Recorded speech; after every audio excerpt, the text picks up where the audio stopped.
पंचकूला के hotel western court में कल शाम एक प्रेस कॉन्फ्रेंस का आयोजन किया गया, जिसमें कांग्रेस अध्यक्ष कुमारी शैलजा, मेयर पद के उम्मीदवार उपिंदर कौर अहलुवालिया और कई कांग्रेस उम्मीदवार भी उपस्थित रहे। उन्होंने कहा कि जनता का उन्हें पूर्ण समर्थन है। साथ ही उन्होंने कहा कि हमारे कार्यकर्ताओं में बहुत उत्साह और जोश है। हमारी मेयर भी जीतेगी और कॉरपोरेशन भी भारी बहुमत से जीतेगी। उन्होंने कहा कि भाजपा का लोकतंत्र में विश्वास नहीं है, ये अपनी मर्जी से कोई भी कानून पास कर देते हैं। उनका कहना है कि वर्तमान सरकार सिर्फ बातें ही करती है, कोई काम नहीं करती।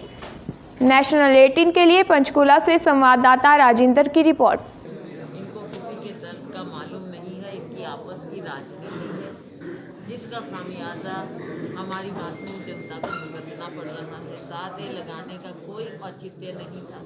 आम आदमी जो अपनी प्रॉपर्टी बेच खरीद नहीं सकता, तो उसकी पूंजी क्या है? ये कोई बड़े बड़े पूंजीपति तो है नहीं। तो ये सरकार तो केवल बड़े पूंजीपतियों की सरकार है। आम नागरिक के दर्द को ये नहीं समझ सकते। और अभी जो ये साथ लगाया है, हमारे ये पूरे एरिया के बहुत से 212 गांव प्रभावित हैं, तो ये एकदम गलत कदम है इनका और जनता पीड़ित है।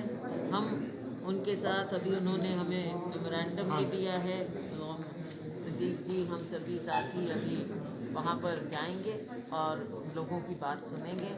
अच्छा होता कि सरकार पहले ही उनके दर्द को समझती और उनको इस तरह से ना बैठना पड़ता। लेकिन चाहे किसान हैं, चाहे हमारे यहाँ के ये लोग हैं, कोई कहीं बैठे, चाहे कर्मचारी हैं, सब अपने अपने धरनों पर बैठते हैं और इस सरकार के कान पर जूं तक नहीं रेंगती है। ये सरकार चला रहे हैं या ये तानाशाहों का यहाँ पर सिलसिला चल रहा है? आम नागरिक को इतनी पीड़ा क्यों? उनके दर्द को ये क्यों नहीं समझ रहे? आप किसानों के बीच में भी काफ़ी बार गई हैं किसान आंदोलन को लेकर, जो उन्होंने कानून वापस मांग की है, कानून की वापसी, काले कानून की वापसी की। लेकिन अब जो सरकार का रवैया है वो कहीं से भी अब बातचीत का आगे लग नहीं रहा।